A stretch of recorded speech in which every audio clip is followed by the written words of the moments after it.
அஜித் ஒருவேளை திருடி இருப்பாரோ அப்படின்ற சந்தேகம் கூட இன்னும் நிறைய பேருக்கு இருந்திருக்கலாம். தண்ணி கொடுங்கன்னு ஒரு சில ஊழியர் சொல்லியிருக்கிறாங்க. சார் தண்ணி கொடுங்க சார் அவங்களுக்கு அப்படின்னு. தண்ணியை ஒரு மூடியில் ஊற்றி மிளகா பொடியை ஊற்றி கொடுத்தா என்ன இருக்கும் சார்? இந்த கொலை நம்ம நாட்டில் ஜனநாயகம் சட்டம் அப்படின்ற விழிப்புணர்வு மக்களுக்கும் காவல்துறைக்கு இருந்திருந்தால் இந்த கொலை நடந்திருக்காது. அஜித்குமார் திருடி இருக்கலாம், அந்த நகையை நீங்கள் கைப்பற்றுங்க, ஆளுக்கு பாதி பிரிச்சுக்கலாம் அப்படின்னு ஒரு நபர் சொல்லியிருக்கிறாரு. அந்த நபர் மேலே என்ன நடவடிக்கை? அது மட்டும் இல்லைங்க, அஜித்குமாரோட செல்ஃபோன் எங்க? எங்களோட முக்கியமான கேள்வி, அஜித்குமாரோடைய செல்ஃபோன் எங்க?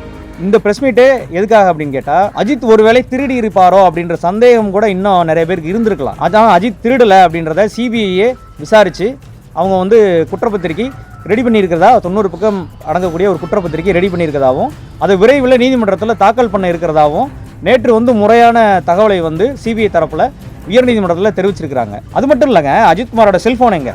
எங்களோட முக்கியமான கேள்வி, அஜித்குமாரோடைய செல்ஃபோன் எங்க? 3 காவலர்களோட செல்ஃபோனை விசாரித்து வாங்கியிருக்கிறாங்க. மற்ற காவலர்களோட செல்ஃபோன் எங்க? அதில் வீடியோ எடுத்தார் ஒரு காவலர் அஜித்குமாரை கூட்டிகிட்டு போனதுலேருந்து அவர் எந்தெந்த இடத்துக்கு கூட்டிகிட்டு போனாரோ எல்லா இடத்துலையும் அந்த செல்ஃபோனில் அவரே படம் பிடிச்சிருக்கிறாரு. அப்போ அதை எடுத்தாலும் அந்த வீடியோவில் இருக்க ஆதாரங்கள் எல்லாம் மொத்தமாக வெளியில் வந்துடும்.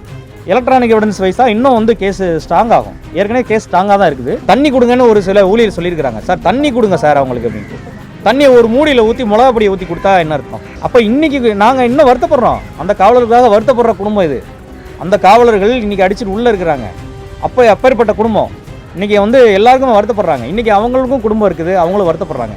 எதுக்கு இந்த நிலைமை? காவலர்களுக்கும் ஏன் இந்த நிலைமை? நிக்கிதா போய்கிட்டு சாப்பிட்டுட்டு யோசிச்சுட்டு திருப்பி புகார் கொடுக்குறாங்க. புரியுதுங்களா? போய் பிளான் பண்ணிட்டு கொடுக்குறாங்க. ஆஃப்டர் தாட்னு சொல்லுவாங்க.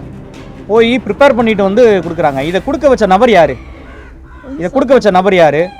நிக்கிதாவை இந்த நகை கிடச்சிட்டா ஆளுக்கு பங்கு போட்டுக்கலாம் அப்படின்னு ஒரு நபர் சொல்லியிருக்கிறாரு. அந்த நபர் மேலே என்ன நடவடிக்கை எடுக்க போகிறாங்க? இது எங்களோட கேள்வி. அஜித்குமார் திருடி இருக்கலாம், அந்த நகையை நீங்கள் கைப்பற்றுங்க, ஆளுக்கு பாதி பிரிச்சுக்கலாம் அப்படின்னு ஒரு நபர் சொல்லியிருக்கிறாரு.